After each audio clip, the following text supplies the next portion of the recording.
Hai guys, bertemu lagi dengan channel Bicara Hukum.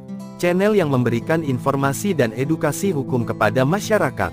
Karena di channel ini dunia hukum akan dilihat lebih dekat. Jika pada video sebelumnya, kami telah membahas dalam playlist hukum acara pidana mengenai, apakah orang yang meninggal dunia bisa ditetapkan sebagai tersangka, maka kali ini berdasarkan pertanyaan yang kami terima di kolom komentar, dalam playlist hukum perdata, kami akan membahas tentang, perkawinan yang sah belum tentu dilindungi hukum. Sebelumnya kami mengucapkan terima kasih, kepada pemirsa yang menonton channel YouTube kami. Karena konten ini berkaitan dengan aturan yang berhubungan dengan peristiwa hukum yang banyak terjadi di masyarakat, sehingga diharapkan kepada setiap pemirsa agar menonton video ini sampai habis, agar tidak keliru dalam memahaminya. Kami akan menjelaskannya secara lengkap dengan dasar hukum yang jelas dan ingat, ini ditonton secara gratis.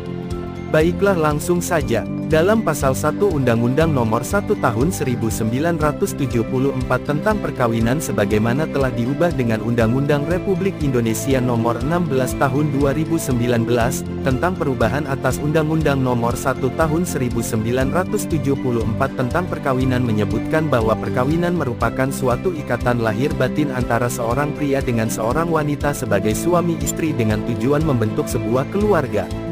Selanjutnya, dalam pasal 2 Undang-Undang Perkawinan tersebut mengatakan bahwa satu perkawinan adalah sah, apabila dilakukan menurut hukum masing-masing agamanya dan kepercayaannya itu. 2. Tiap-tiap perkawinan dicatat menurut peraturan perundang-undangan yang berlaku.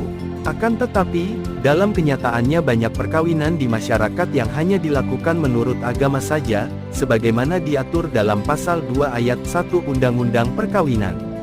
Sedangkan, pencatatan secara administratif sebagaimana diatur dalam pasal 2 ayat 2 Undang-Undang Perkawinan tidak dipenuhi, oleh karena perkawinannya tidak dicatat oleh pegawai pencatat nikah. Yang menjadi pertanyaan adalah, apakah suatu perkawinan harus dicatat agar menjadi sah?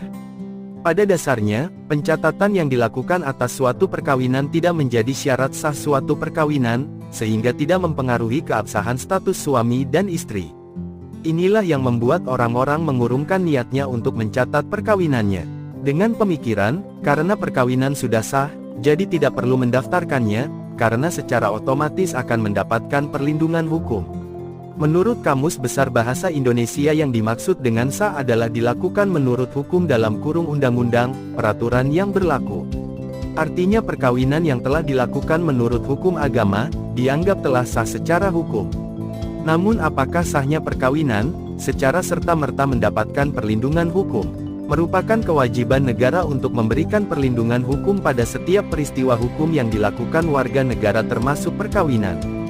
Bagaimana mungkin, negara akan melindungi perkawinan setiap warga negara, kalau negara sendiri tidak mengetahui adanya peristiwa perkawinan tersebut? Adanya pencatatan oleh pemerintah terhadap peristiwa perkawinan warga negaranya, sebagai bukti kalau negara telah mengetahui akan adanya perkawinan tersebut.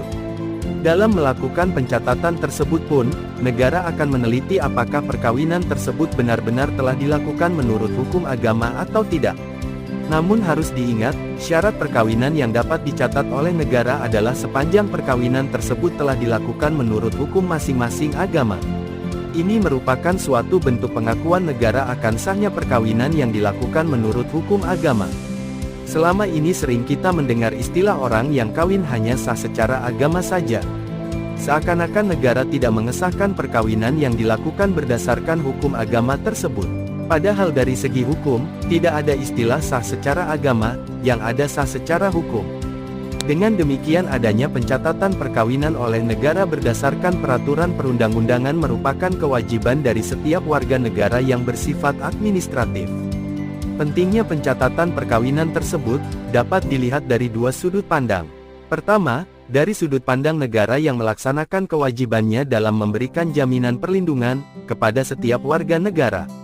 Kedua, dari sudut pandang, adanya pencatatan secara administratif tersebut dimaksudkan agar perkawinan yang merupakan peristiwa yang sakral dan suci yang juga merupakan perbuatan hukum yang dilakukan oleh warga negara dapat memperoleh kepastian hukum, karena telah tercatat pada suatu akta otentik, yang mempunyai nilai pembuktian yang kuat, sehingga perlindungan terhadap akibat atau hak-hak yang timbul dari suatu perkawinan dapat dipenuhi dengan mudah. Misalnya menyangkut perlindungan terhadap hak keperdataan, hak dan kewajiban suami istri dan anak-anak yang dilahirkan dari perkawinan. Adanya perkawinan yang telah dilakukan secara agama yang tidak didaftar akan menimbulkan persoalan kepada setiap pasangan. Itu ibaratnya seperti bom waktu, yang tinggal menunggu waktunya saja akan menghadapi persoalannya. Dengan demikian kesimpulan yang dapat ditarik dari penjelasan di atas adalah pencatatan tidak menjadi syarat perkawinan yang sah di Indonesia. Pencatatan yang dimaksud dalam pasal 2 ayat 2 Undang-Undang Perkawinan hanya merupakan suatu bukti otentik yang melindungi hak-hak yang timbul dari suatu perkawinan. Oleh karena itu, walaupun pencatatan bukan merupakan syarat sah dari perkawinan, namun harus diingat perkawinan yang tidak dicatat dapat membawa konsekuensi ke depannya terhadap akibat-akibat hukum yang muncul dari suatu perkawinan. Bukankah suatu saat nanti, ketika anak yang dilahirkan dari perkawinan yang tidak dicatat, membutuhkan akta kelahiran yang menerangkan siapa ayah dan ibunya pada saat akan mendaftar di sekolah? Bukankah suatu saat nanti misalnya seorang suami tidak memberi nafkah kepada istrinya, maka istrinya tersebut berhak menuntut pertanggungjawaban dari suaminya tersebut? Jika perkawinan tidak didaftar maka hukum tidak bisa memberikan perlindungan. Demikian guys pembahasan kami kali ini.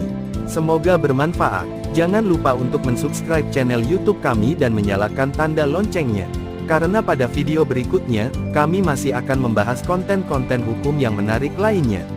Jika ada tanggapan atau ingin berbagi pendapat menyangkut konten saat ini bahkan ada persoalan hukum yang ingin ditanyakan, silahkan dimasukkan dalam kolom komentar. Kami akan berupaya menanggapinya dan memberi jalan keluar menurut sudut pandang hukum. Terima kasih dan sampai jumpa pada video kami selanjutnya.